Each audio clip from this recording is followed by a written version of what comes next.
العالمين الصلاة والسلام على أشرف الأنبياء والمرسلين وعلى آله وعترته وأهل بيته الطيبين الطاهرين المعصومين. أما بعد قال حسين عليه السلام ما قال رسول الله صلى الله عليه وآله لي وأخي هذان سيدا شباب أهل الجنة صلى الله عليه وسلم.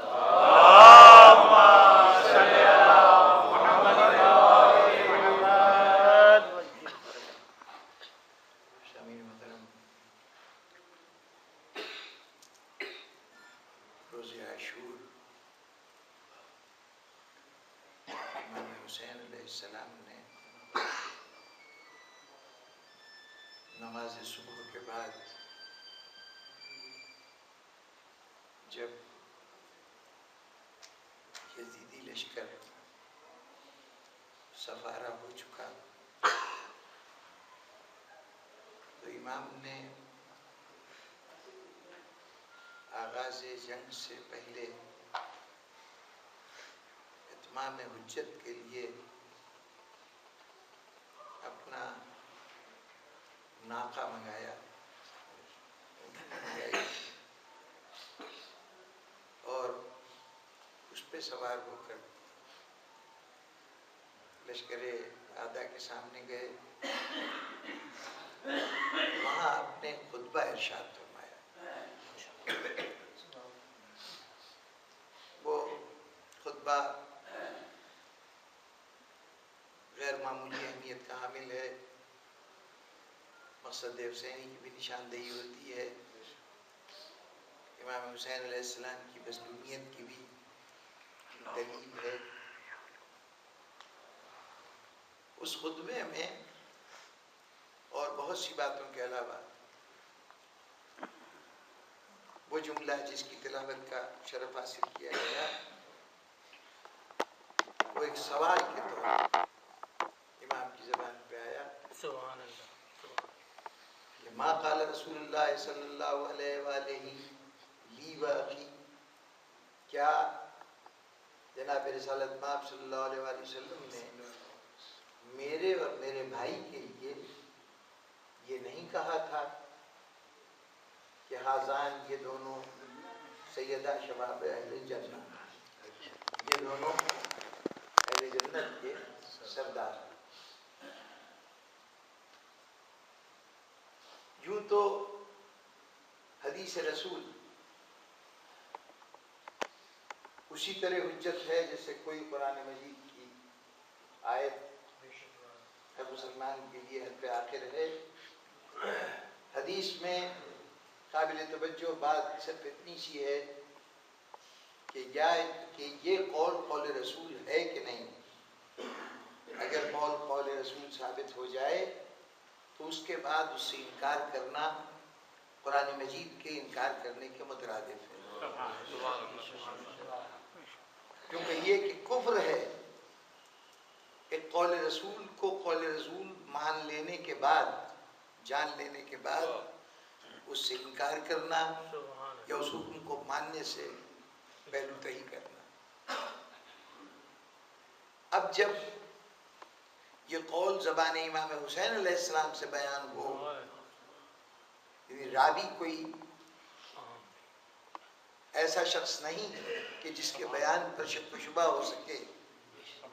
اگر امام کی زبان سے بیان ہو تو گویا اس سے بہتر بے اعتبار روایت کوئی اور حدیث نہیں. براہ راست وہ ذات کہ جس کے لیے جملہ کہا گیا ہے وہ خود روایت کر رہا ہے, اور جو روایت کرتے ہوئے یہ انداز, ایک تو خبر ہے کہ یہ کہا جائے کہ میرے بھائی کے لیے حضور یہ ارشاد فرما کے جا چکے ہیں کہ یہ جوانان جنت کے سردار ہیں.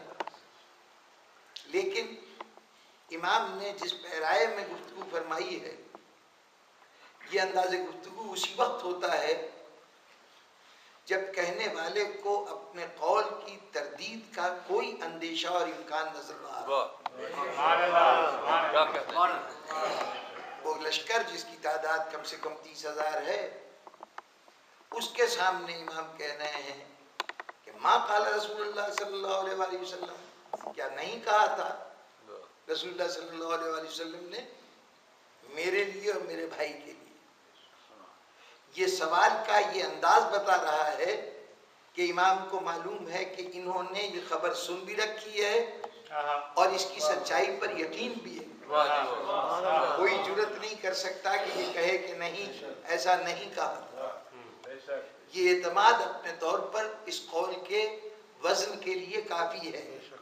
امام کا بیان کرنا اور بیان کرنے کے ساتھ اس اعتماد اور یقین کے ساتھ بیان کرنا، لیکن یہاں پہ بھی بات کو امام نے ختم نہیں کیا، بلکہ اس عوامی مزاج کو سامنے رکھتے ہوئے کہ نہ میری عظمت سے یہ واقف ہیں، نہ میرے کہے ہوئے الفاظ پر شاید ان کو یقین ہو، تو اب امام نے یہ بھی فرمایا کہ اگر تم سمجھتے ہو کہ یہ قول ایسا رسول اللہ نے نہیں فرمایا تھا، تو پہلی بات تو یہ ہے کہ میں جس دن سے جانتا ہوں کہ جھوٹ بولنا یا غلط بیانی کرنا خدا کی رضا کے خلاف ہے، اس لمحے سے میری زبان سے کبھی لفظ کوئی کذب ادا نہیں ہوا، میں نے جھوٹ نہیں بولا۔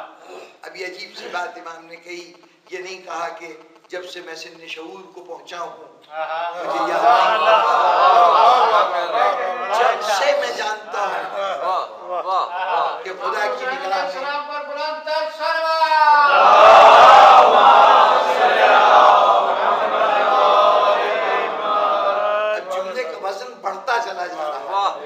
میں اپنی صداقت کا یہ اہتمام سے اعلان کرنے کے بعد کہ میں نے تو کبھی جھوٹ سے ربط نہیں رکھا، اس کے باوجود اگر تمہیں کوئی شک شبہ ہے تو آج جاؤ صاحب رسول میں شخصیتیں موجود ہیں، ان سے جا کے پوچھو، نام لے لے کہ آپ نے کہا کہ سہیل ابن سعد ساعدی ہیں، زید ابن ارقم ہیں، جناب جابر ابن عبداللہ انصاری ہیں، مالک ابن انس ہیں، جاؤ سید خدری ہیں، ان سے پوچھو کہ کیا یہ قول رسول ہے کہ نہیں ہے۔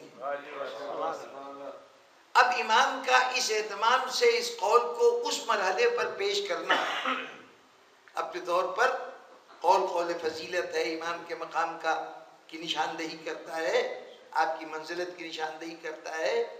اس مرحلے پر آپ کا صرف اس فضیلت کو پیش کرنا، جبکہ فضائل کی کمی نہیں ہے، ارشادات رسول کی کمی نہیں ہے، حضور سے آپ کے تعلق کی کمی نہیں ہے، لیکن کلام امام الکلام ہوتا ہے۔ اس کو صرف یہ نہ سوچا جائے کہ ایک ذخیرہ موجود تھا، اس میں سے امام نے جو سامنے روایت نظر آئی وہ بیان کر دی اپنے فضیلت کی۔ ہمیں غور کرنا چاہیے کہ اس روایت میں ایسی کون سی اہمیت ہے، کون سی خاص بات ہے کہ اس مرحلے پر صرف اسی ایک فضیلت کا ذکر کیا جائے۔ دیکھیے حدیث رسول میں ایک بڑی معروف حدیث ہے انہی دونوں کے لیے کہ یہ دونوں امام ہیں، چاہے قیام کریں اور چاہے بیٹھ جائیں۔ جی، جب قول رسول ان کی امامت کی سند ہے اور مسئلہ ہی یہ ہو کہ یزید اپنی امامت کا مدعی ہو، اس کے مقابلے میں تو قول رسول یہ پیش کر دینا زیادہ بامحل نظر آتا ہے، لیکن امام اس حدیث کو بیان کرنے کے بجائے وہ حدیث بیان کرتے ہیں کہ آپ سیدہ شباب اہل جنہ ہیں۔ سیدہ تسنیہ کا صیغہ ہے، خالی ہوتا تو سید لفظ ہوتا، الف کے ساتھ ہوتا ہے تو تسنیہ، یعنی ہم یہ دونوں سردار، اور اگر ہے کے ساتھ ہو تو وہ تانیث کے لیے مؤنث کے لیے استعمال ہوتا ہے۔ تو سیدہ شباب اہل جنہ ہم دونوں جنت کے سردار ہیں، یہ رسول نے ارشاد فرمایا۔ اس قول میں وہ خاص بات کیا ہے کہ آج اس مجمع سے مخاطب ہو کے صرف اس قول کا حوالہ دیا جائے؟ فضائل کی کمی نہیں ہے، تو جناب والا تھوڑا سا ہمیں اس قول کے معنی و مفہوم پر توجہ دینی ہوگی۔ ترجمان جو 100% بڑے بڑے علماء نے بھی آسانی کے لیے جو عام فہم ترجمہ کیا وہ ترجمہ یہ تھا کہ یہ دونوں جوانان جنت کے سردار ہیں. جی انتہائی ادب اور احترام کے ساتھ اگر ترجمے کو صرف یہاں پہ رکھا جائے تو ایک بڑا چھوٹا سا لفظ ہے بیچ میں 3 حروف پر مشتمل، وہ بے معنی ہو جاتا ہے. دیکھیے اگر حدیث یہ ہوتی کہ سیدہ شباب الجنہ، جنت کے جوانوں کا، تو جنت کے جوان شباب الجنہ، سیدہ شباب الجنہ جنت کے جوانوں کے سردار ہیں یہ دونوں. لیکن حضور نے یہ نہیں کہا، بیچ میں ایک لفظ چھوٹا سا اور شامل ہے، سیدہ شباب اہل جنہ. یہ اہل کے نہ ہونے سے اور ہونے سے فرق کیا پڑتا ہے؟ چونکہ یہ خصوصی فرق ہے. اس کے علاوہ اور بہت سی حدیثیں ہیں جو جنت سے متعلق ہیں، تو وہاں پر تو جنت کے ساتھ جس کو بھی نسبت دی جا رہی ہے، جس کی بات کی جا رہی ہے، وہ اس کے لیے براہ راست سیدۃ النساء الجنہ، جنت کے عورتوں کی سردار جناب سیدہ کے لیے. لیکن حسنین کے لیے کہتے ہوئے صرف یہ نہیں کہا کہ جنت کے جوانوں کے سردار، بلکہ کہا رہا ہے اہل جنت کے سردار. فرق کیا ہوا جوانان جنت کے سردار میں اور اہل جنت کے سردار میں؟ جوانان جنت کے سردار ہونے کا مطلب یہ ہے کہ روز قیامت تصفیہ ہوگا اور جسے جنت میں جانا ہوگا جائیں گے، اور جب جنت میں پہنچیں گے تو وہاں پر امام کی سرداری کا دور شروع ہوگا. جب مخلوق خدا جنت کو آباد کر لے گی تو اس میں امام حسین علیہ السلام کے اور امام حسن کے سر پر سرداری کا تاج رکھا جائے گا. لیکن جب اہل جنہ کہا گیا تو اس کا مطلب یہ کہ جو جو اہلیت رکھتا ہے جنت میں جانے کی،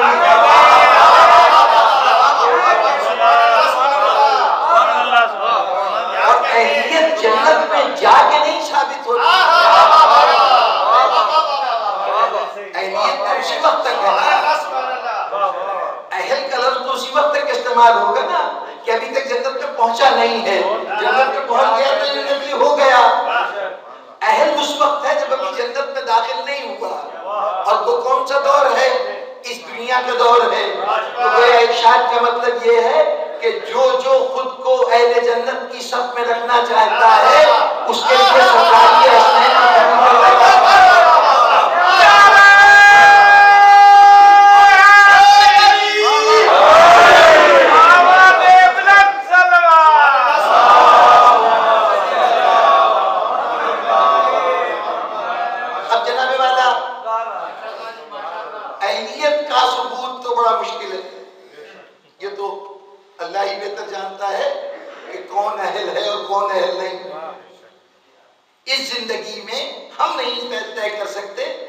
جنت میں ضرور جائے گا، یہ اس کا اہل ہے، اور بھلا نہیں جائے گا، ہم تو نہیں کہہ سکتے. لیکن اہلیت ثابت ہو یا نہ ہو، کم سے کم جنت میں کسی بھی چیز کی اہلیت کا مسئلہ اٹھتا ہی اس وقت تک پہلے امیدواری تو ہو، پہلے کینڈیڈیچر تو ثابت ہو کہ کوئی شخص کہے کہ میں جنت میں جانا چاہتا ہوں. تو ابھی تک دنیا کے اندر اہلیت کا تعین صرف اس بات سے ہوگا کہ کون کون ہے جو تمنائے جنت دل میں رکھتا ہے، آرزوئے جنت دل میں رکھتا ہے. تو اب اس صورت میں اس حدیث کا مطلب یہ ہوگا کہ جو جو آرزوئے جنت رکھتا ہے اس سب کے سردار ہیں حسن اور حسین. لیکن جناب والا بات یہاں ختم نہیں ہوئی. اب فضیلت کی ایک حدیث ہے، شرف بیان کرنا ہے تو شہزادوں کا وہ بتایا جا رہا ہے کہ جنت میں جانے کی جو جو امیدوار ہیں ان سب کے لیے یہ سردار ہیں. لیکن کیا اس فضیلت کی حدیث سے کوئی حکم شرعی بھی اخذ ہوتا ہے؟ کیا فقہ کا کوئی قاعدہ بھی نکلتا ہے؟ اب میں اپنی حدوں سے آگے بڑھ رہا ہوں کہ فقہ کے معاملات میں نظر دینے کی کوشش کر رہا ہوں، لیکن جہاں صریح واضح احکامات موجود ہوں تو وہاں یہ فتویٰ نہیں ہے کہ صاحب یہ استنباط کیا جا رہا ہے. موجود ہے تو کوئی شخص بھی اخذ کر سکتا ہے؟ اگر قرآن مجید میں کہا گیا ہے نماز قائم کرو تو اتنی سی بات پوچھنے کے لیے کسی مجتہد کی ضرورت نہیں. ایسے نماز قائم کی جائے اس کا طریقہ کیا ہو اس کے لیے تو ضرور پوچھئے، لیکن نماز کے فرض ہونے کے سلسلے میں پوچھنے کی ضرورت نہیں ہے کہ فرض ہے بھی کہ نہیں، وہ پہ قرآن موجود ہے. تو اسی طریقے سے اگر قرآن کا کوئی ارشاد یا رسول کا کوئی ارشاد صریحی طور پر کوئی نتیجہ نکالے، واضح طور پر نتیجہ نکالے، تو اس کے اندر شک و شبے کی گنجائش نہیں رہتی. اب وہ اس میں فقہ میں مداخلت نہیں کرنا ہوگا، وہ کوئی میں اجتہاد نہیں کر رہا ہوں اور نہ اس منصب کو اپنے کو اہل سمجھتا ہوں اور نہ اس نوعیت کی مداخلت کی کبھی جسارت کرتا ہوں نہ کروں گا. جو لازمی نتیجہ ہے صرف گوش گزار کرنا ہوگا. عام طور پر جو قرآن کی آیات یا احادیث جس میں کسی کی فضیلت بتائی جائے، ان فضیلتوں کی احادیث کو احادیث فضیلت کہا جاتا ہے، اور اس سے فقہی احکامات نہیں نکلتے. وہ ایک الگ چیپٹر ہے کہ یہ باب مناقب ہے. چنانچہ مناقب کی کتابیں الگ لکھی جاتی ہیں، اس میں وہ احادیث بیان کی جاتی ہیں جس کے اندر فضیلتیں بیان ہوں. ہمارے یہاں بھی، ہمارے بھائیوں کے یہاں بھی وہ چیپٹر الگ رکھا جاتا ہے، مناقب کا چیپٹر، جس میں صفات بیان کی جائیں. سمجھا یہ جاتا ہے کہ یہ جو صفات سے متعلق آیات ہیں یہ صرف ایک شخص کی یا اشخاص کی عظمت کا، بزرگی کا، فضیلت کا تذکرہ ہے، اور اس کی حیثیت سے صرف ان کی عظمت کا پتہ چلتا ہے. اس کا باقی معاشرے سے سوائے اس کے ان کی عظمت کا اعتراف کریں اور کوئی ذمہ داری عائد نہیں ہوتی. اس کے مقابلے میں جو احادیث یا جو آیات کوئی حکم دے رہی ہو ان کو آیات احکام یا احادیث احکام کہا جاتا ہے. فقہا کا سارا کام احادیث احکام پہ ہوتا ہے. یہ ضمناً ایک بات کہہ دوں، حدیث قصہ کی روایت کے سلسلے میں، یہ جو حدیث قصہ مجلس سے پہلے بھی تلاوت ہوئی، اس حدیث قصہ کی روایت کے سلسلے میں بہت سے سوالات اٹھتے ہیں. اس میں سے آج کے زمانے میں جب ہر ماضی کی صداقت کو آج چیلنج کیا جا رہا ہے اور کہا جا رہا ہے یہ بھی غلط تھا اور یہ بھی غلط تھا، اب تک کے سارے علماء جو کچھ کرتے آئے ہیں وہ غلط ہے، اب آج کا عالم کہتا ہے کہ نہیں جو ہم کہہ رہے ہیں وہ صحیح ہے. پوچھئے صدیوں کا تجربوں کی کسوٹی پر پرکھا ہوا علم اگر غلط ہوگا تو آپ کا یہ نوزائیدہ علم کون تسلیم کرے گا؟ وہ سرمایہ جو اتنی صدیوں سے ہم سینے سے لگائے ہوئے تھے اور اس پہ یقین کامل رکھتے تھے، اگر اس پر سے یقین ہٹا دیا گیا تو آپ کے آج کی کہی ہوئی بات پر تو قیامت پھر اتنا عرصہ چاہیے نا یقین کے لیے. جس بات کو ہمارے تمام علماء نے جس کی تائید کی ہو اور جتنے اس کے بیان کرنے والے ہیں اور جن بزرگوں نے ہمارے سنا اس کی تائید کرتے رہے، ان تمام کی تائیدیں مل کر ہمارا یقین بنی. کیا کہنا ہے نا؟ اب آپ ایک بات کہتے ہیں، چلیے آپ کی بات نے ہمارے دل میں شک و شبہ کا بیج بو دیا، اور شک و شبہ کا بیج اگر ایک دفعہ بو دیا جائے تو اس کے تناور درخت بننے میں دیر نہیں لگتی. اس کا نتیجہ یہ ہوگا کہ ہم اس سے تو دستبردار ہو جائیں گے، لیکن اب اطمینان رکھیے کہ اس سے دستبردار ہوں گے تو اگر یہاں کے نہ رہے تو پھر کہیں کے نہیں رہے.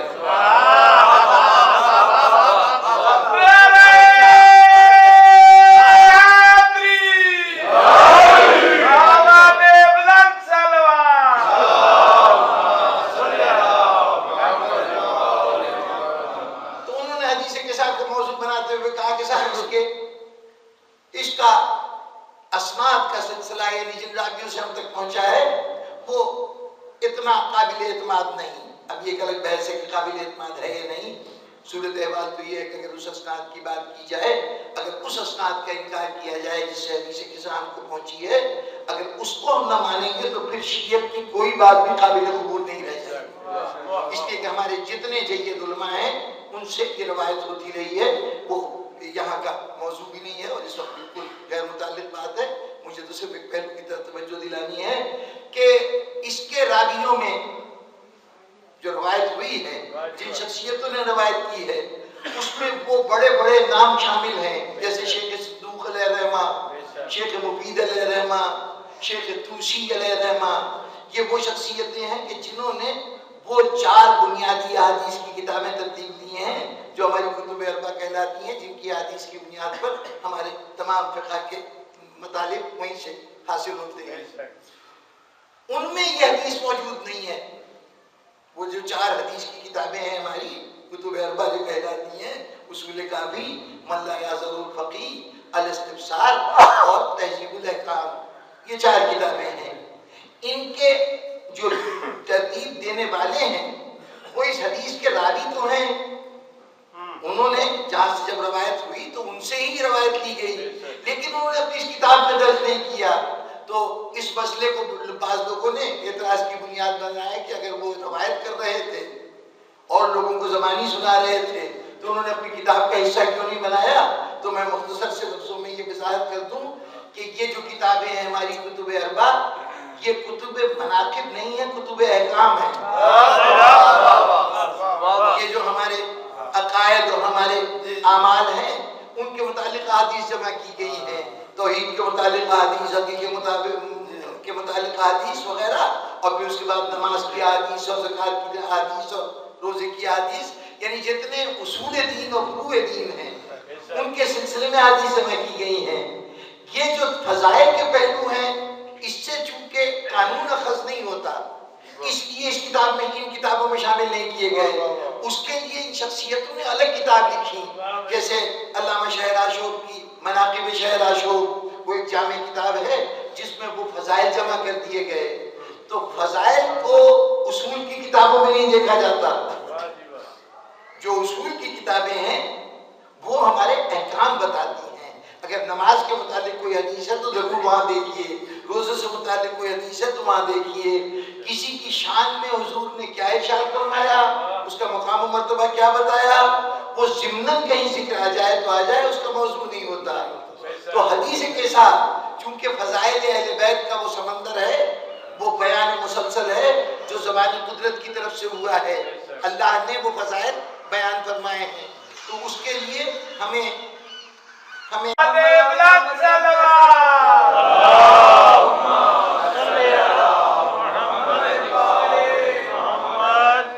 ان کتابوں میں احادیث فضائل ڈھونڈنے کی ضرورت نہیں ہے۔ چنانچہ یہ جو حدیث ہے کہ حسنین جوانان جنت کے سردار ہیں، یہ فضیلت کی حدیث ہے، یہ بظاہر احکام کے ذیل میں نہیں آئی، لیکن میں کیا کروں کہ حکم صریح اس سے ظاہر ہوتا ہے۔ اور حکم صریح کیا ہے کہ جب یہ طے ہو گیا کہ جتنے بھی اہلیت رکھتے ہیں جنت میں جانے کی، جو اہلیت رکھتے ہیں وہ تو یقیناً جنت میں جائیں گے، جو اہل ہیں وہ تو جنت میں جائیں گے، لیکن اس دنیا میں جو امید جنت رکھتا ہے، آرزو جنت رکھتا ہے، زندگی کے راستے کو اس انداز سے اپنا رہا ہے، اس خواہش کے ساتھ کہ میں وہ کچھ کروں جو مجھے جنت میں لے جائے اور وہ کچھ نہ کروں جو جنت میں نہ لے جائے، تو اس کا مطلب ہے طلبگار جنت تو ہے، ہو سکتا ہے اہل ہو سکتا ہے اہل نہ ہو۔ تو پہلی شرط اہلیت تو اس بات سے ثابت ہوگی کہ کیا حسنین کو سردار مانتا ہے کہ نہیں مانتا۔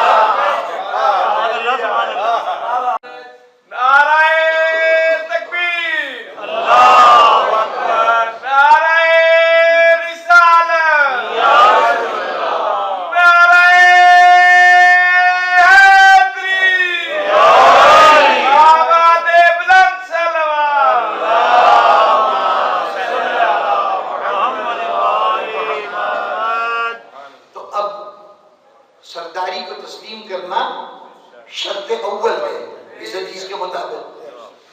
چنانچہ اب جو واضح ترین نتیجہ سامنے آتا ہے سرداری کا کس کو یقین ہے، کون مانتا ہے کون نہیں مانتا، اس کے لیے تو نیتوں سے واقف ہو، دلوں میں جھانکنے کی ضرورت ہے۔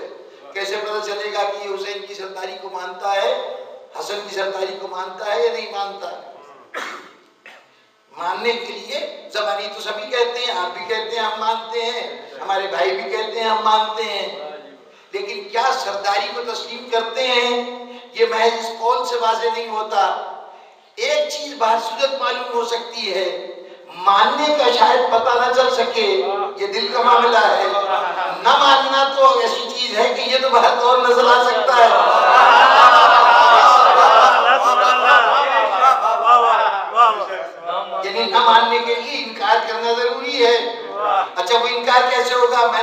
نہیں مانتا. نہیں جناب والا، بالکل سیدھی سیدھی دو ٹوک بات سامنے کا نتیجہ کہ اگر یہ اس دنیا کے اندر بھی سردار ہیں، ان لوگوں کے جو جنت میں جانے کی ذرہ برابر بھی آرزو دل میں رکھتے ہیں، اگر ان کے سردار ہیں، تو جو جنت میں جانے کی ذرہ برابر بھی آرزو رکھتا ہے، اور ظاہر ہے ہر مسلمان یہ آرزو رکھتا ہے، تو گویا ہر مسلمان کے لیے یہ لازمی ہے کہ ان کو سردار مانے. پتہ کیسے چلے گا؟ کم سے کم اس کے ماننے کا تو پتہ نہیں چلے گا، نہ ماننے کا پتہ چل جائے گا. اور وہ کیسے پتہ چل جائے گا؟ اگر کوئی ان میں سے کسی سے مطالبہ بیعت کرے،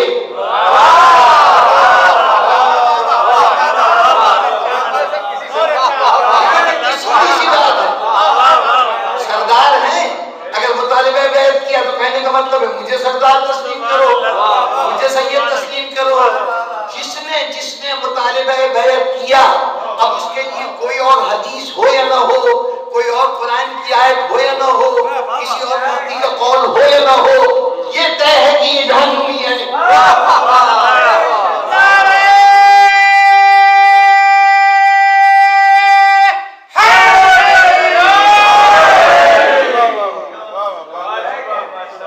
کیونکہ ظاہر ہے کہ جنتی تو ہو نہیں سکتا. جب جنتی نہیں ہو سکتا تو تیسری کیفیت کو تو ہمیں پتہ نہیں. جو جنتی نہیں ہوگا وہ جہنمی ہوگا. جس نے مطالبہ بیعت کیا وہ جہنمی ہے. کسی نے مجھ سے پوچھا تھا کہ جناب آخر یزید نے کون سا بڑا کام کر دیا تھا؟ یہی تو کہا تھا نا کہ حسین بیعت کر لیں.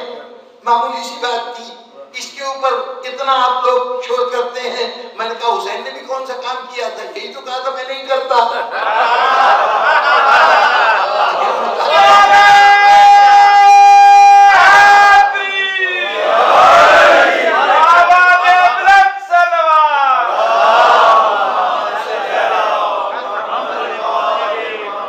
اگر مطالبہ بیعت کوئی بڑی بات نہیں تھی تو انکار بیعت کی کوئی اہمیت ہی نہیں ہونی چاہیے. ایک معمولی سی بات تھی، اس کا معمولی سا جواب تھا. پھر ایسی صورت میں اس انکار کرنے والے کو لائق قتل سمجھنا اور اس کے ساتھ یہ ظلم و ستم کا بازار گرم کرنا، اس کی بھی منطقی توجہ کیا رہ جاتی ہے. لیکن جناب والا اگر سنجیدگی سے غور کیجئے تو جرم کے لیے اب شہادت حسین کی ضرورت نہیں ہے. اب کسی کے جہنم میں جانے کے لیے قتل حسین ضروری نہیں ہے. اس کا جہنم میں جانا اس وقت سے ثابت ہو گیا جب سرداری حسین سے انکار کر کے اس نے مطالبہ بیعت کیا.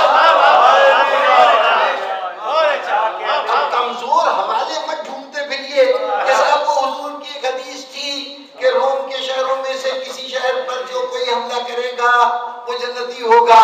پہلے یہ ثابت کیجئے کہ اگر کوئی حملہ ہوا تھا تو روم کے شہروں میں سے تھا، اور پھر اس حملے کے اندر یزید بھی موجود تھا، اور پھر یزید سے کوئی ایسا فعل نہیں ہوا کہ جو بہت سے اقوال ایسے ہوتے ہیں. دیکھیے ذرا تھوڑی سی باریک سی گفتگو ہو جائے گی. علم حدیث میں ایک قاعدہ ہے، اگر ہمارے سامنے دو حدیثیں ہوں اور ایک بظاہر دونوں ایک دوسرے کی رد کر رہی ہوں تو اس میں دیکھا جاتا ہے کہ عموم کو اگر کوئی خصوصی جملہ اس کے خلاف ہے تو خصوصی جملہ سند ہوگا، عموم وہاں منسوخ ہو جائے گا. مثلا یہ کہا جائے گا کہ جتنے ارشاد ہے نا، جس نے لا الہ الا اللہ پڑھ لیا وہ جنت میں جائے گا. لا الہ الا اللہ میرا قلعہ ہے، جو اس قلعے میں داخل ہو گیا اس کے لیے امان ہے. معصوم کی زبان سے حدیث آپ تک پہنچی ہے اور ہمارے بھائیوں کے یہاں بھی یہ حدیث ان کے ذرائع سے بھی موجود ہے. تو یہ مسلمہ حدیث ہے، لیکن اب لا الہ الا اللہ پڑھنے والے تو سارے مسلمان ہیں. اس کا مطلب ہے کہ سب کی سب امان میں ہیں. تو اب یہاں پر کہا جائے گا کہ یہ لا الہ الا اللہ اکیلے نہیں، اس کے ساتھ کچھ شرطیں بھی ہوں گی. اب وہ شرطیں کیا ہیں کیا نہیں ہیں؟ اب اگر کسی شرط کے لیے کہا گیا ہے کہ اگر ایک شخص تارک الصلاۃ ہے اور وہ نماز پڑھنے کو غیر ضروری چیز سمجھتا ہے تو اس کے لیے جہنم یقینی ہے، تو اب وہاں تو کہا گیا لا الہ الا اللہ کہنے والا جنتی ہے، یہاں کہا جا رہا ہے جو تارک الصلاۃ ہے وہ جہنمی ہے. تو اس کا مطلب یہ ہوا کہ یہ جو قول ہے جو مخصوص ان لوگوں کے لیے ہے جو تارک الصلاۃ ہیں، وہ قول ان کے لیے ہے نا، اور وہ لا الہ الا اللہ والا قول تمام مسلمانوں کے لیے ہے. وہ قول عام ہے، یہ قول خاص ہے. قول خاص عام کی عمومیت کو ختم کر دے گا اور اس فرد پر وہی حکم نافذ ہوگا جو مخصوص ہے۔ اب اگر یہ ارشاد میں پتہ نہیں بات پوری طرح منتقل ہو سکی کہ نہیں، لیکن اگر یہ کہا گیا ہے کہ روم کے شہروں پر حملہ کرنے والا جنتی ہے، اگر یہ کسی اور کا ایسا قول رسول جس کے روح سے کوئی شخص جہنمی ثابت ہوتا ہے، اگر اس سے وہ فعل ہوتا ہے تو وہ اس قول کے دائرے میں نہیں آئے گا۔ وہ گیا ہو، اس کو دنیا جا کے اس نے جنگ کی ہو، کچھ بھی کیا ہو، وہاں مارا بھی جائے، لیکن کوئی ایسا جرم سرزد ہو گیا ہے جس کے لیے اس کا جہنمی ہونا یقینی ہے، تو پھر وہ عموم کا اطلاق اس پہ نہیں ہوگا۔ بات واضح ہو گئی؟ تو ایک ایسے مسئلے کو بنیاد بنا کر آج کوئی یہ کہے کہ یزید کے سلسلے میں ذرا گستاخانہ رویہ نہیں ہونا چاہیے، احتیاط سے کام لینا چاہیے۔ ہم یزید کیا، جس کے متعلق یہ کہا جائے گا کہ ان دونوں جوانوں میں سے انہوں نے میں کسی سے بھی مطالبہ بیعت کیا تھا، یا کوئی یہ سمجھتا ہے کہ انہوں نے اس کی بیعت کی تھی؟ سمجھتا ہے کہ انہوں نے ان کی بیعت کی تھی، وہ صریحاً قول رسول سے اپنے آپ کو ٹکرا رہا ہے۔ جب رسول نے سرداری کا اعلان کر دیا تو یا تو یہ سردار نہیں ہے نعوذ باللہ، اور یا اگر سردار ہیں تو ان کو پھر اس صورت میں بیعت کا کوئی سوال ہی نہیں پیدا ہوتا۔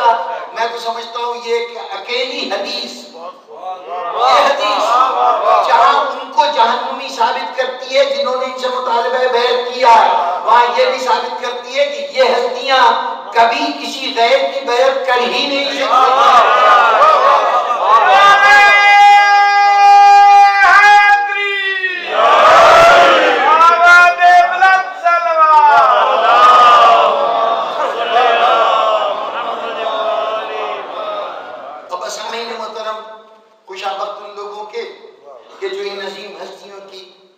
سرداری کے قائل بھی ہیں اور انہی کی سرداری کے زیر سایہ اپنی زندگی کو بھی گزارتے ہیں، اور موت کے مرحلے پر بھی یہ آرزو رکھتے ہیں کہ جب اٹھائے جائیں گے تو انہی سرداری کے پرچم تلے اٹھائے جائیں گے، انہی کے دور اقتدار میں اٹھائے جائیں گے، اور اسی مرحلے پر جناب رسالت مآب کی ایک اور حدیث، وہی حدیث کے ساتھ جس کا ذکر ہو رہا تھا، اس کا یہ جملہ سامنے آ جائے کہ جب امام حسین آئیں اور آ کے سلام کر کے شریک قصہ ہونا چاہیں تو اس وقت اجازت دیتے ہوئے حضور یہ ارشاد فرمائیں، یا ولدی یا شافع امتی،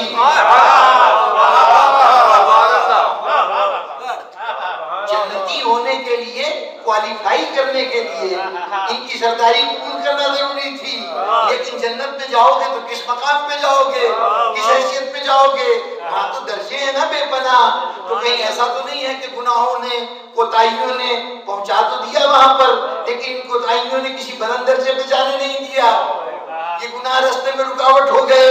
وہاں پہ حسین آئیں گے کہ یہاں تک تو تم اپنی ہمت سے آئے تھے، اب اس کے بعد بلند درجہ دلانا میرا کام ہے، شفاعت کرنا میرا کام ہے۔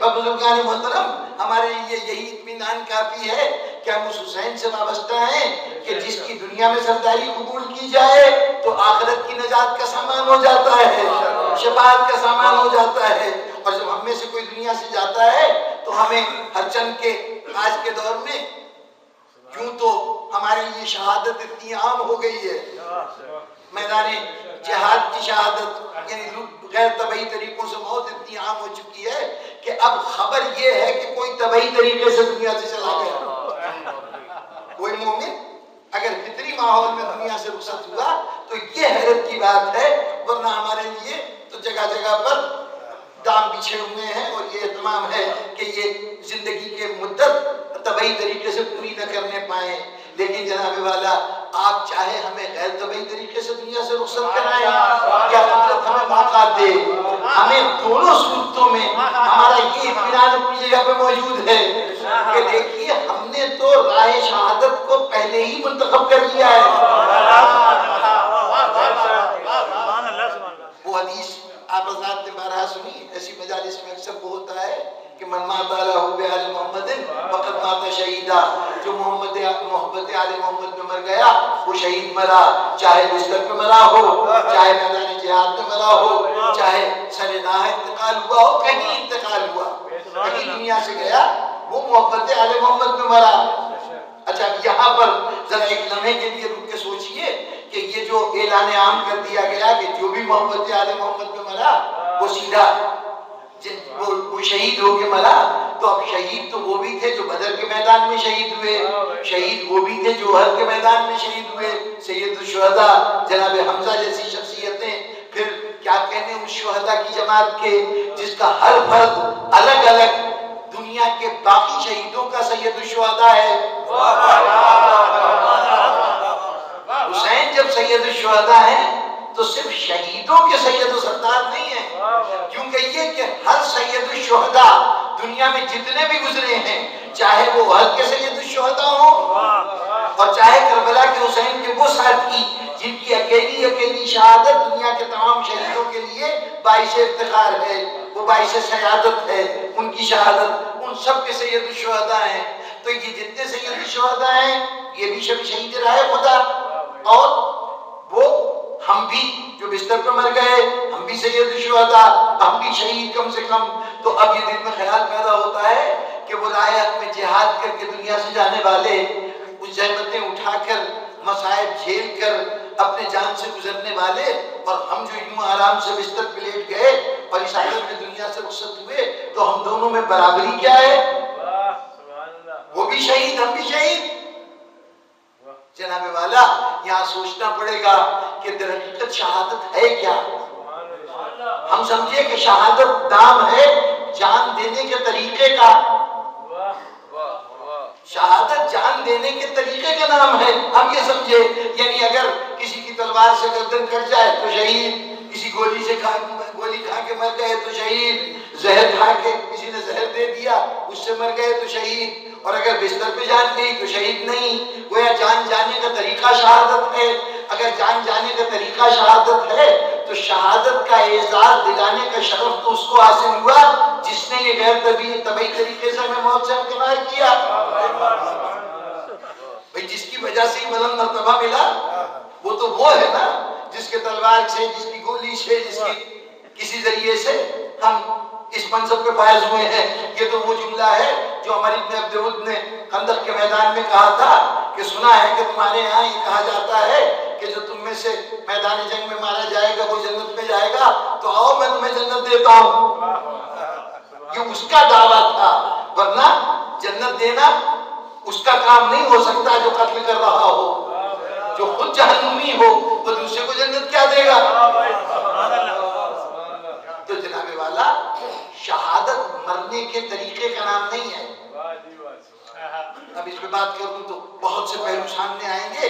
دیکھیے بدر کا معرکہ ہوا، کچھ لوگ شہید ہوئے کچھ لوگ بچ گئے۔ اگر شہادت کا درجہ بچ جانے کے درجے سے بلند ہے تو ایسی صورت میں جتنے شہید ہوئے ان میں سے شاید کسی ایک کا بھی نام نہ معلوم ہو مسلمانوں کو، کوئی زیادہ نہیں تھے، کوئی زیادہ نہیں تھے، کل 14 افراد ہیں جو بدر کے میدان میں شہید ہوئے ہیں۔ لیکن اگر ہم میں 72 کا نام یاد نہ ہو تو کم سے کم 13-14 شہداء کے نام تو بصورت یاد ہوں گے، ہمارے بچوں کو یاد ہوں گے۔ جی ارے بنو ہاشم کے جتنے شہداء ہیں ان میں سے بڑے بڑے نام آپ کے ذہنوں میں موجود ہیں، اصحاب حسینی میں بھی نمایاں افراد کے نام موجود ہیں۔ 12-13-14 نام گنا دینا کوئی بڑی بات نہیں۔ مسلمانوں کو ان 14 میں سے ایک بھی نام یاد نہیں جو بدر کے میدان میں شہید ہوئے۔ اب اس کی وجوہات کیا ہیں؟ وہ اس لیے کہ جو صرف فاتح کی فتوحات کو دیکھ رہے تھے اور اس مال غنیمت میں نظر تھی کہ جو بعد میں ان کو حاصل ہوا، انہیں اس کی پرواہی نہیں تھی کہ کون مارے گئے، وہ تو اس کی فکر میں تھی کہ ہمارے حصے میں کیا آ رہا ہے۔ انہوں نے توجہ نہیں دی شہداء کی طرف۔ وہ شہداء پہ ناز کرنے والی جماعت صرف ایک ہے، ورنہ تو باقی دنیا فاتحین پہ ناز کرتی ہے، شہداء پہ نہیں۔ یہ مقصد ہمارا ہے۔ بہرطور ان شہداء کے ناموں سے مسلمان بالعموم واقف نہیں ہیں۔ یہ عدم واقفیت یہ ظاہر کر رہی ہے کہ ان کے نزدیک شہادت اتنا بڑا مرتبہ نہیں ہے، کیونکہ بچ جانے والوں میں سے بہت سے نام مسلمانوں کو یاد ہیں۔ بچ جانے والوں میں مسلمانوں کے جتنے بھی افتخار، جتنی شخصیتوں پر مسلمانوں نے ناز کیا ہے، ناز کرتے ہیں. یہ تو ہو سکتا ہے کہ آپ کسی اور پہ ناز کرتے ہو، کوئی اور کسی اور پہ ناز کرتا ہو، لیکن ان کے جو ممدوح ہیں وہ بھی بچ گئے، جو آپ کے ممدوح ہیں وہ بھی بچ گئے. رسول بھی بچنے والوں میں شامل، علی بھی بچنے والوں میں شامل، اور صحابہ کے اور بہت سے بڑے بڑے نام وہ سب بچنے والوں میں شامل. تو اگر شہادت بلندر رتبہ ہے اور بچ جانا کمتر حیثیت ہے تو کیا نعوذ باللہ رسول کی شان کو کم سمجھیں، علی کی شان کو کم سمجھیں، اور جو میدان میں مارے گئے ان کی شان کو زیادہ سمجھیں؟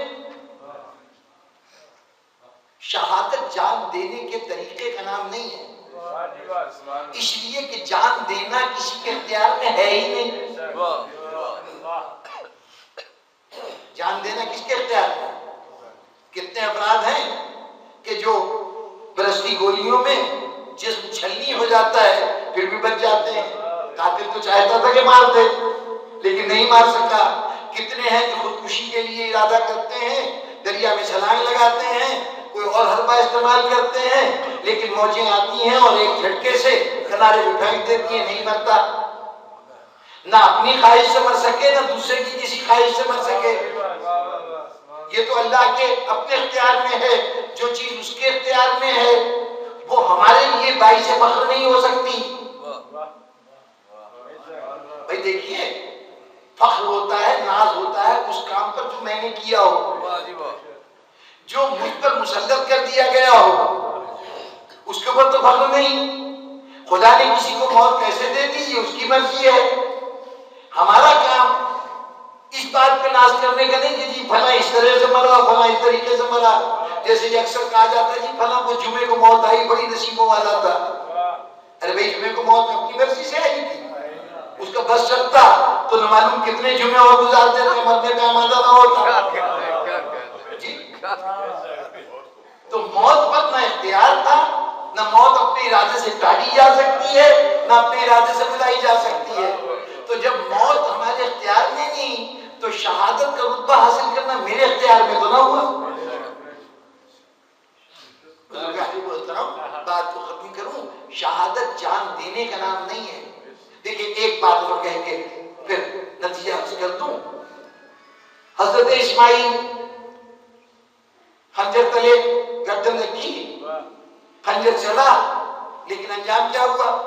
دمبے کی گردن کھٹ گئی. حضرت اسماعیل صحیح سلامت بچ گئے. آج تک حضرت اسماعیل کا لقب ہے ذبیح اللہ. ذبح نہیں ہوئے، ذبیح اللہ. اور وہ جو یہ قربانی پیش کر رہے تھے خلیل اللہ، ان کو اس قربانی پہ انعام دے دیا گیا کہ وہ خلیل اللہ کہلائے، اور وہ آج تک ذبیح اللہ کہہ رہے ہیں حالانکہ جان نہیں گئی، قربانی نہیں دی. اس کا مطلب یہ ہوا کہ جان کا چلا جانا اور اس سے وابستہ طریقہ وہ بنیادی طور پر شہادت نہیں ہے. شہادت نام ہے اپنی جان کو اللہ کی بارگاہ میں پیش کر دینا. میرے اختیار میں تو یہی ہے نا. ارے اسماعیل کے اختیار میں یہی تھا کہ خود کو پیش کر دیں، پھر اپنے اختیار کو آخری منزل تک پہنچانے کے لیے تقاضا کہ ہاتھ پاؤں بھی باندھ دیجئے کہ اگر اٹھ کر جانا بھی چاہیں تو خود سے نہیں جائیں گے، ہاتھ پاؤں بندھے ہوئے ہیں. باپ نے بھی اپنے اختیار کو آخری منزل پہ پہنچانے کے لیے آنکھوں میں پٹی باندھ دی کہ اب جب وہ خنجر چلائے گا تو یہ اسے تو نہیں معلوم کہ یہاں کیا تبدیلی ہو چکی ہے، وہ تو بیٹے کی گردن سمجھ کے چلائے گا. اب اگر جس جگہ پر گردن چل رہی تھی، چھری چل رہی تھی، وہاں گردن کٹ جائے، وہ ذبح ہو جائے تو باپ کی خواہش، باپ کا عمل بھی ثابت ہو گیا کہ ہرچند کہ یہ لوگ یہی سمجھ رہے تھے کہ اسماعیل بیٹا ہوا ہے اور جس کی گردن کاٹ رہا ہوں میرا بیٹا ہے، تو وہاں بیٹا نہ ہوتے ہوئے بھی یہ کاٹنا بیٹے ہی کو کاٹنا سمجھا جائے گا اور اسے اس کا احساس ملے گا. اور بندھے ہوئے ہاتھ پاؤں کے باوجود قدرت کاملہ پروردگار عالم دکھاتے ہوئے اسماعیل کو ہٹا لے، وہاں دمبے کو لٹا دے، تو اب اس سے اسماعیل کا بچ جانا ان کی خواہش کا نتیجہ نہیں ہے، چنانچہ وہ ذبیح اللہ کہلائیں گے. تو در حقیقت شہادت نام ہے اپنی جان کو راہ خدا میں پیش کر دینے کا. اب یہ اللہ کی مرضی ہے کہ اس جان کو کس عالم میں قبول کرے. میدان جنگ میں لے، گھر کے کسی بستر پہ لے، یہ اس کی مرضی ہے، اپنی جان رائے خدا میں پیش کر دینا، یہ ہے شہادت۔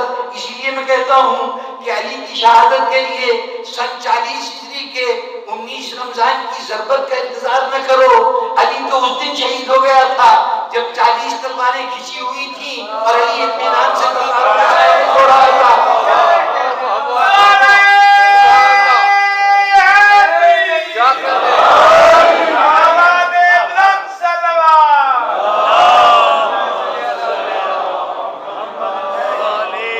اور یہیں پر ایک غلط فہمی اور بھی دور کر دوں، کبھی مجلسوں کا اشتہار چھپتا ہے، اس میں لکھا ہوتا ہے شہادت رسول خدا، شہادت جناب سیدہ، اب فوراً سوال ہوتا ہے یہ کس میدان جنگ میں مارے گئے؟ کیا ان کی موت اس طرح سے ہوئی تھی؟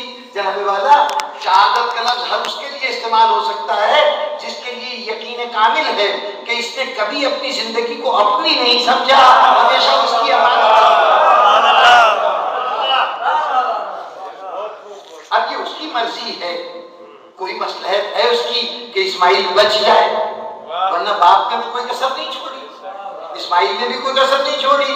اب یہ اس کی منشا ہے، تو جب تک چاہتا ہے وہ بچا لیتا ہے، جب اس کی مصلحت ہوتی ہے، جب چاہتا ہے قربان کر دیتا ہے۔ اس نے اسی وقت مصلحت کا سبب بتا دیا کہ اصل مقصد یہ ہے کہ ذبح عظیم کا ہمیں انتظار ہے، اور چونکہ علم الہی میں یہ ہے کہ وہ ذبح عظیم اسی اسماعیل کی اولاد میں سے ہوگا، اس لیے جب تک اس کی نسل آگے نہ بڑھ جائے اسماعیل کی جان کا نذرانہ بھی ہم قبول نہیں کریں گے۔ یہ اس کی مصلحت تھی، اس کے لیے اسماعیل کو بچانا ضروری تھا، بتا بھی دیا کیوں بچایا، ورنہ حضرت ابراہیم تو بہت پریشان ہوئے تھے۔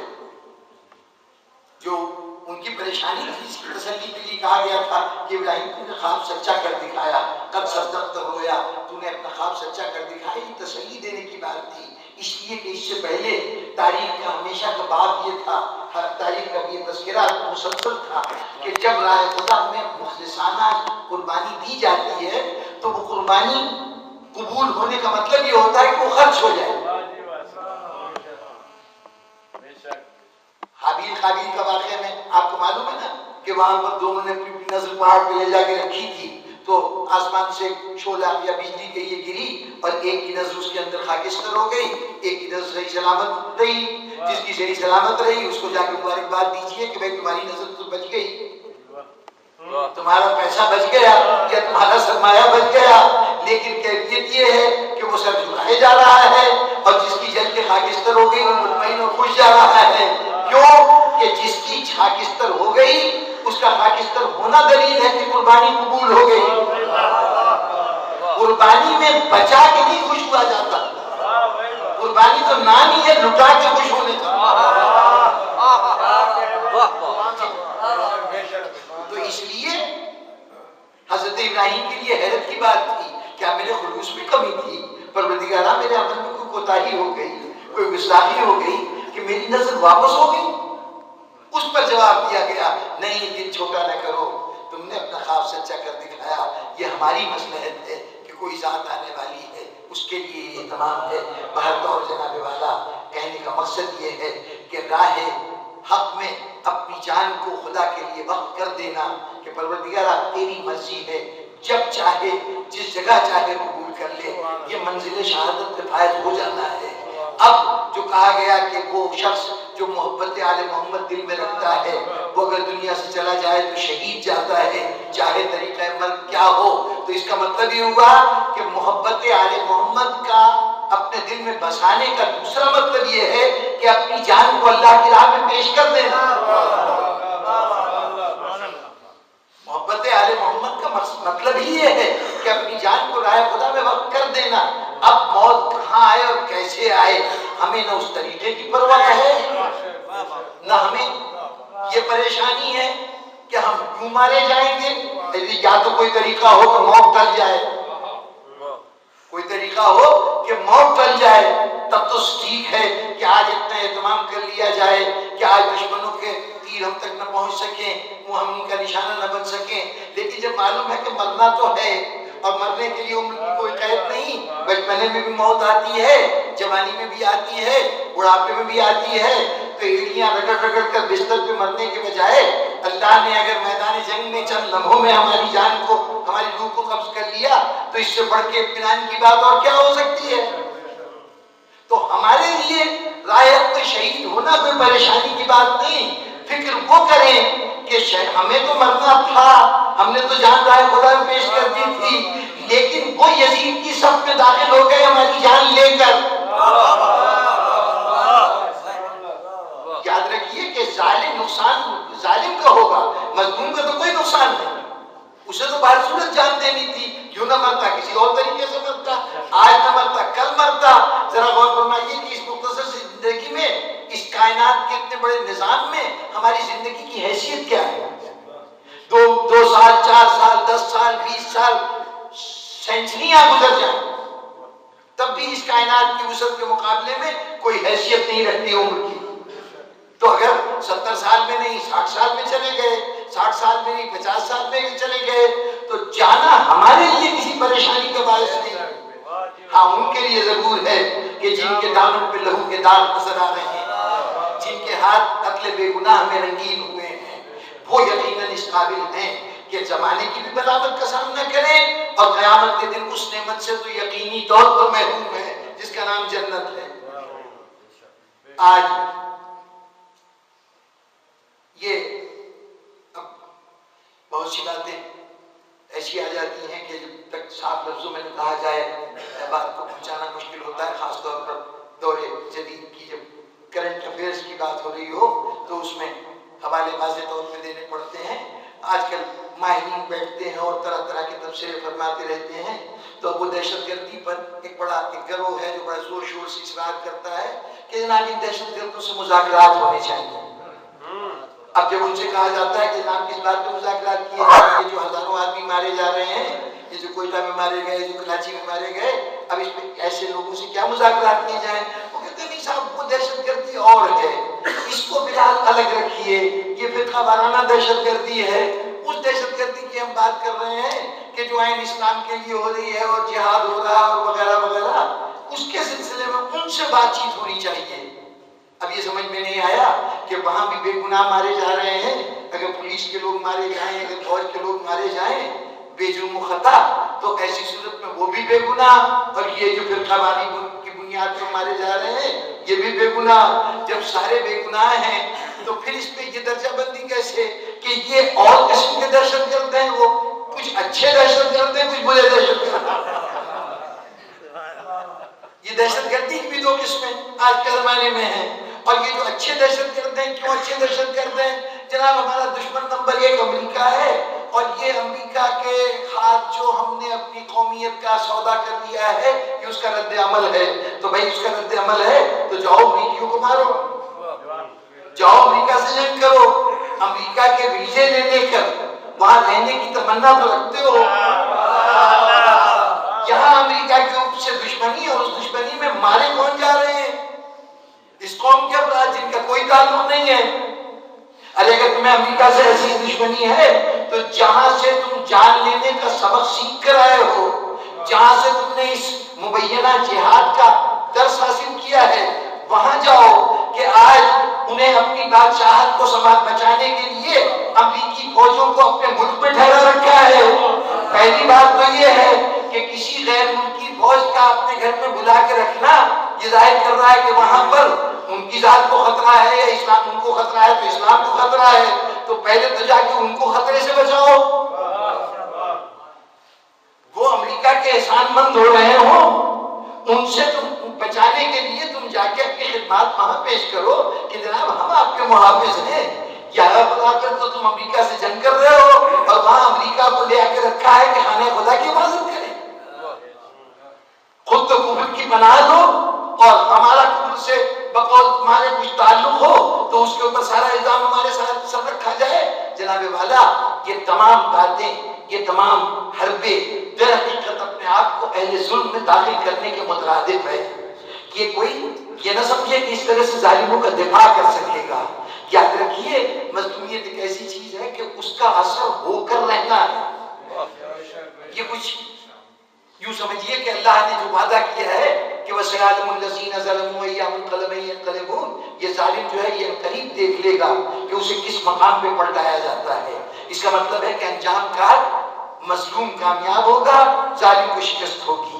اب جب ظالم کو شکست ہونا یقینی ہے اور مظلوم کو کامیاب ہونا یقینی ہے تو اب اس کامیابی کے لیے دیر تو ہو سکتی ہے، اس لیے کہ وہ ہمارے ہاں اردو میں محاورہ ہے کہ صحت پکے سو میٹھا ہو۔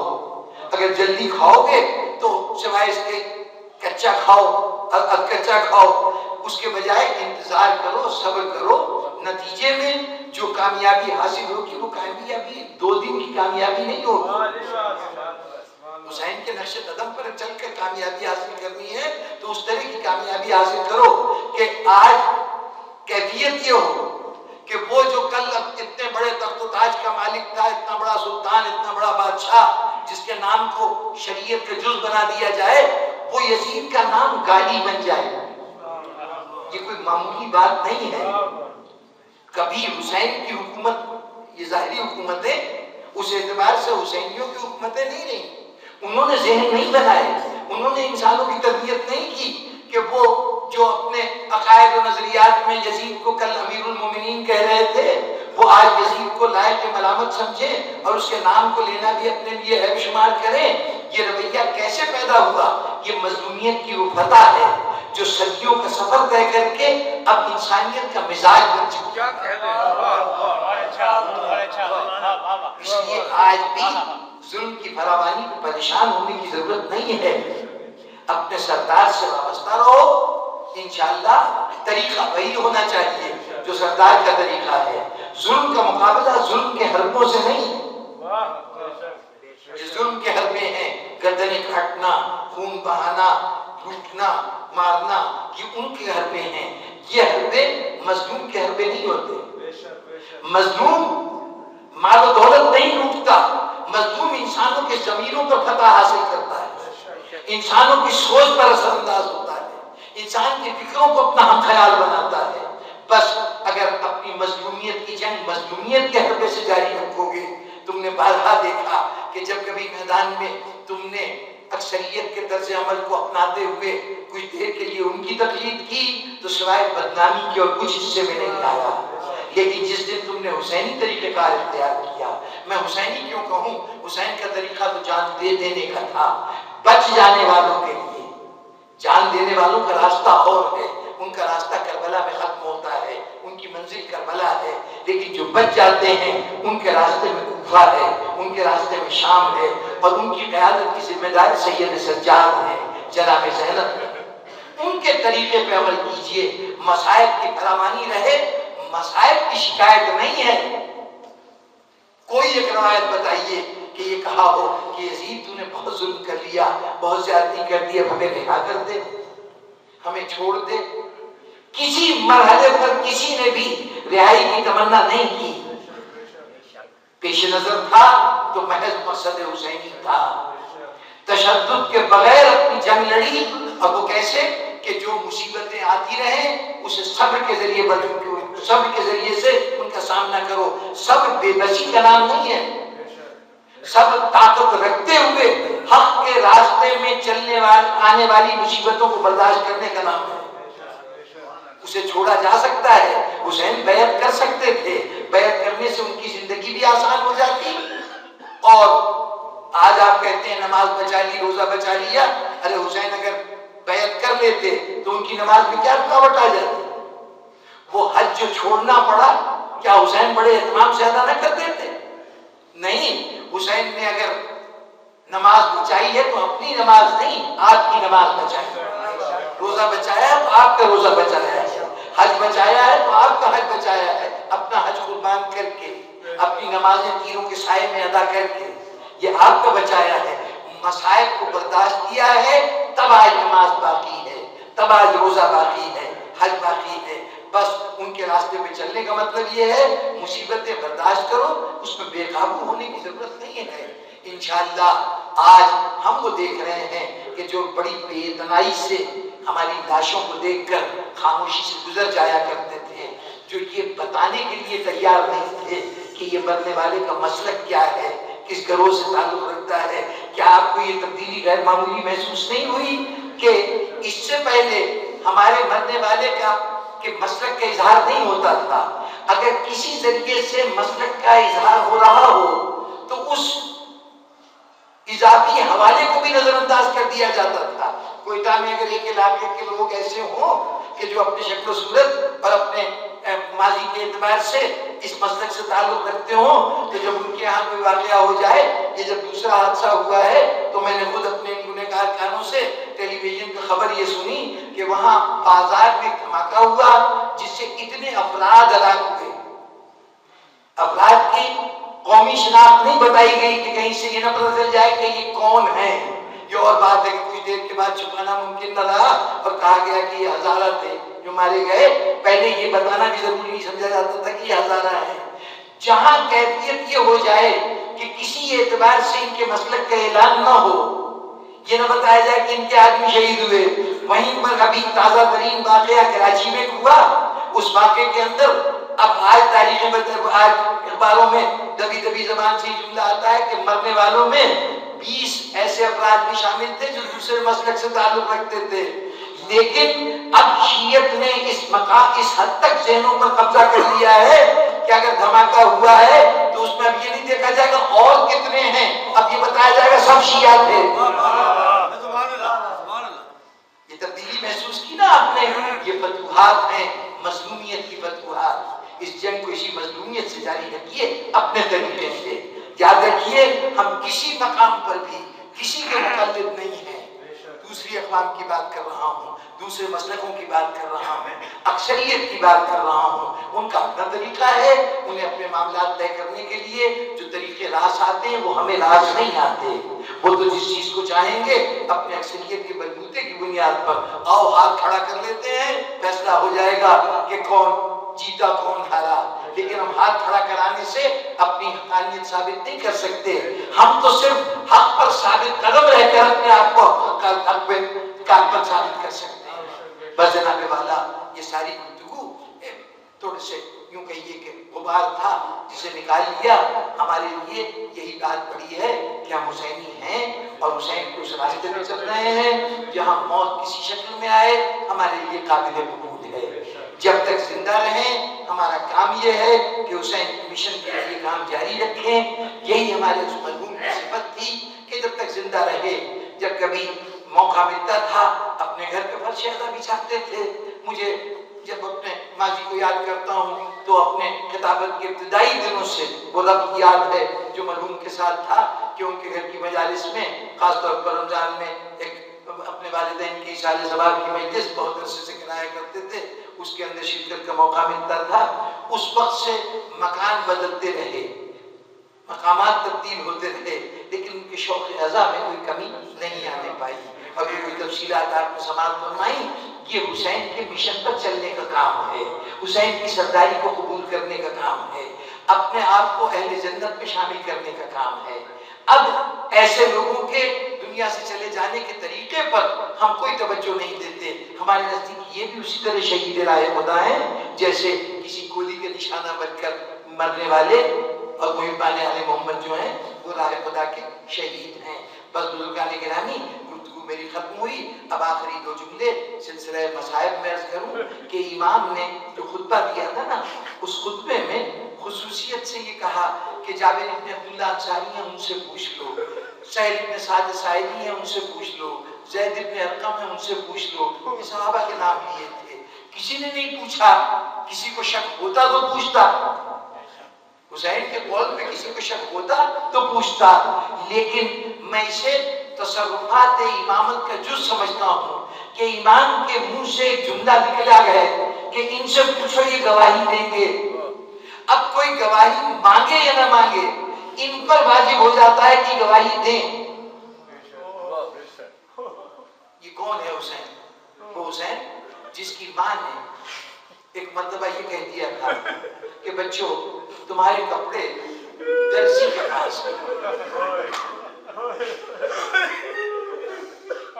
اب چاہے نظام قدرت میں کتنی تبدیلیاں آئیں، کس کے کون سے فرائض بدل جائیں، دربانی جنت چھوڑ کر حسنین کا لباس لے جانا ذمہ ہو جائے اور دروازے پہ پہنچ کر اپنا تعلق یہ نہیں کہ میں رضوان ہوں، وہاں جائے تو کہے انا خیرات الحسنین، میں حسین کا درجی ہوں۔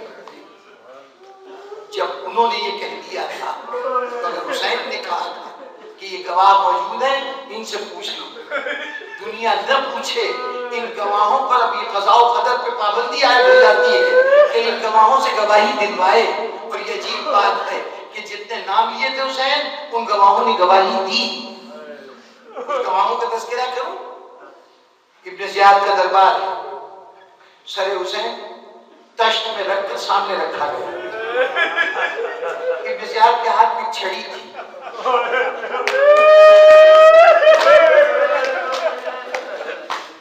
چھڑی سے بے ادبی کی، اور ایک مرتبہ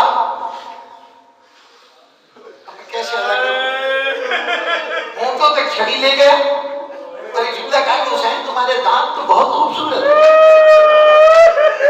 اتنا سننا تھا کہ دربار میں زید بن ارقم رسول کا بڑا صحابی وہ کھڑا ہو گیا، ابن زیاد اپنی چھڑی کو ہٹا دے، جب آپ چھڑی رکھ رہا ہے نا، میں نے یہاں رسول کے ہونٹوں کو بوسہ لیتے ہوئے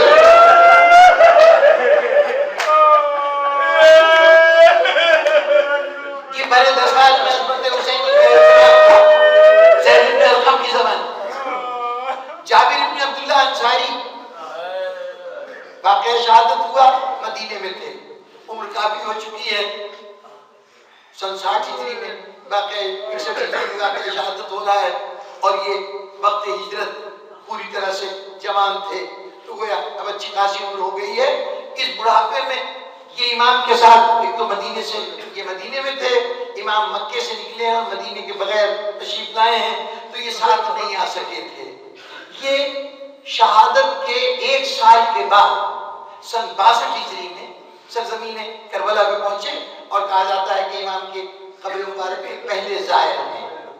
تاریخی طور پر شاید یہ بات اتنی حتمی طور پہ نہ کہی جا سکے، لیکن جس شخصیت کو ہم سب سے زیادہ نمایاں طور پہ جانتے ہیں ان میں حضرت جابر بن عبداللہ انصاری ہیں، جو زیارت قبر کے لیے آئے، خاص طور پہ زیارت کے لیے آئے۔ بس 2 جملے کہ آپ کا وہاں پہنچنا، آنا ہی یہ بات کا اظہار تھا کہ عظمت حسینی کا اعلان کرتے آ رہے ہیں۔ لیکن جب قبر کے قریب پہنچے تھے تو پہلے وصیت کی تھی، ایک ساتھ آدمی تھا جو لے کے آ رہا تھا، اس کا نام تھا عطیہ مرادی۔ اس عطیہ مرادی سے کہا تھا کہ دیکھو جیسی کربلا شروع ہو مجھے بتا دینا، کچھ آنکھوں سے کم دکھائی دیتا تھا، کہا مجھے بتا دینا کہ وہ جگہ آ گئی جہاں حسین شہید ہوئے ہیں۔ عطیہ مرادی نے تو بعد میں بتایا، لیکن کربلا کی فضاؤں میں پہنچے، خون حسین کی خوشبو محسوس کی، ایک مرتبہ کا لگتا ہے کربلا آ گیا، خود کو سواری سے نیچے گرا دیا، آواز دینے لگے حسین آپ کے نانا کا صحابی آیا ہے، بچپن میں آپ کو گودی میں کھلانے والا آیا ہے، حسین میرے سلام کا جواب دیجئے۔ جب سلام کا جواب نہیں آیا نا تو ایک مرتبہ کہا یا حسین ایسا تو کبھی نہیں ہوا کہ آپ نے اس بوڑھے نے سلام کیا اور جواب نہ دیا ہو، آج اتنے ناراض ہو گئے۔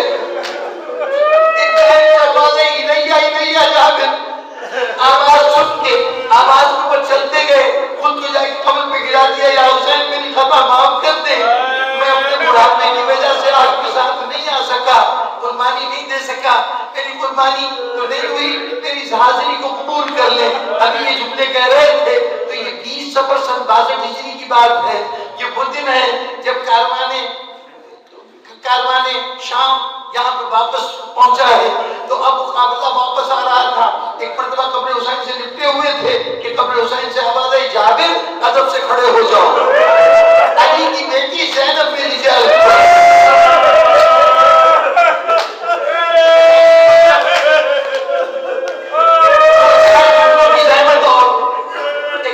صحابی کا نام بھی حسین نے لیا تھا، سہیل ابن سعد ساعدی، بس ان کا واقعہ سن لیجیے اور اس پہ گفتگو کا خاتمہ۔ یہ سہیل ابن سعد ساعدی رسول کے بڑے ممتاز صحابی ہیں، بڑے معتبر شخصیتوں میں سے ہیں، اور ان کی بہت سی بیان کردہ احادیث ہیں۔ یہ ہر سال حج واجب تو ظاہر ایک دفعہ ہوتا ہے، لیکن مستحباً ہر سال حج کرنے جاتے تھے، اور اس کے ساتھ ایک اور مستحب وہ بجا لاتے تھے کہ حج سے فارغ ہوتے تھے تو پھر فلسطین جاتے تھے، پھر بیت المقدس جا کے وہاں کی قبلہ اول کی زیارت کرتے تھے، پھر واپس آیا کرتے تھے۔ چنانچہ انہوں نے اس سال بھی حج کیا، حج کرنے کے بعد بیت المقدس گئے، بیت المقدس کی زیارت سے واپس آ رہے تھے تو راستے میں شام پڑتا تھا، شام سے متصل ہے یہ علاقہ، تو بیت المقدس سے واپس آ رہے تھے، شام پہنچے، تو جب شام میں پہنچے تو کہتے ہیں کہ میں نے دیکھا بازار سجے ہوئے، لوگوں نے نئے لباس پہنے ہوئے، اور شادیانے بج رہے ہیں۔ میں نے بڑا ذہن پہ زور دیا کہ کون سی آج مسلمانوں کی عید ہے جس کا عید ہو رہا ہے۔ جب کوئی کچھ یاد نہیں آیا تو خیال آیا کہ ہو سکتا ہے یہاں کا مقامی کوئی تہوار ہو، وہ منا رہے ہوں۔ کسی شخص سے پوچھا کہ یہ بتاؤ تو صحیح، آج تم لوگوں نے کس چیز کی خوشی منا رہے ہو؟ ان کا لگتا ہے تم اجنبی ہو، اجنبی ہو۔ کہا اجنبی نہ ہوتا تو یہ سوال کیوں کرتا؟ یہ تو پوچھ ہی اس لیے رہا ہوں کہ مجھے یہ سب کچھ عجیب لگ رہا ہے۔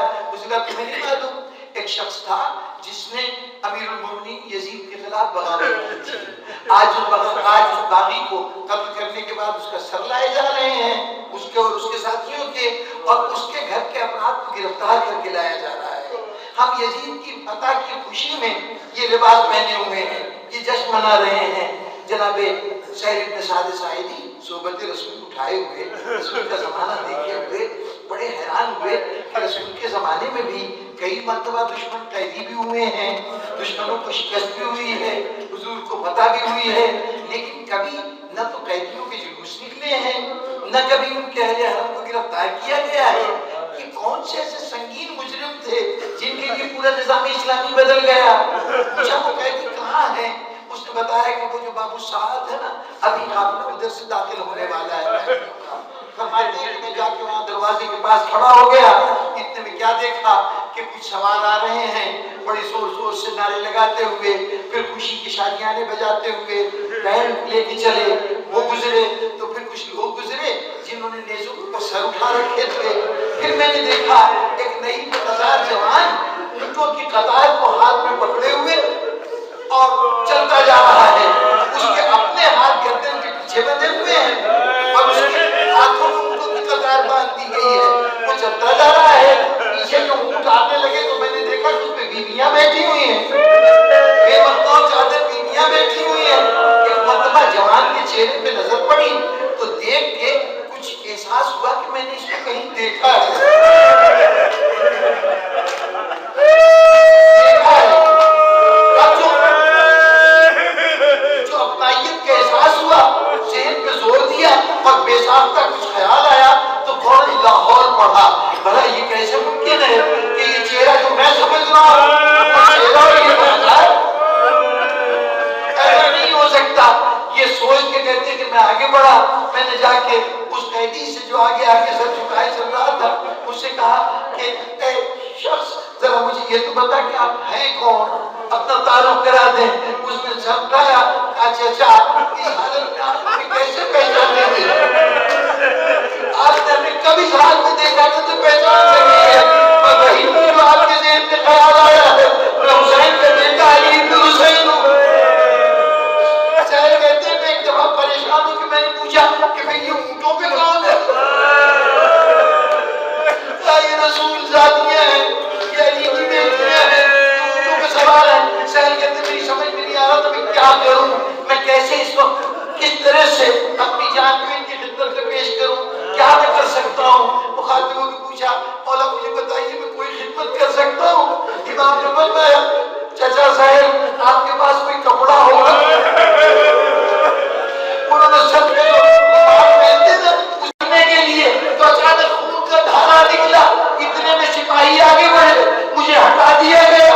اب کیفیت یہ تھی سید سجاد آگے بڑھتا جا رہا تھا، خون کی دھارے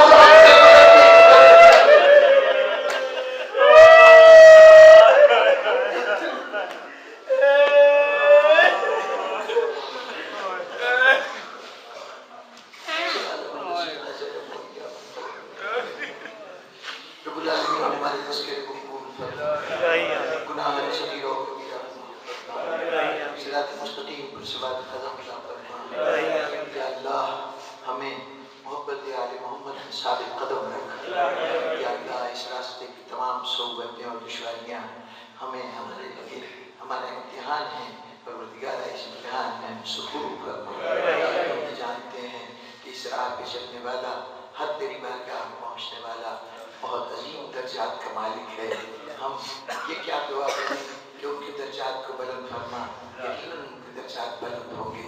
پروردگارا ہماری دعا ہے تو یہ ہے کہ جانے والوں کو بھی محبان آل محمد میں شمار فرما، اور جو اس ان کے پیچھے ہیں، ہم جو ہیں ہمیں بھی اسی راستے پہ چلاتے ہوئے ہماری آخرت کو آل محمد کے ساتھ فرما۔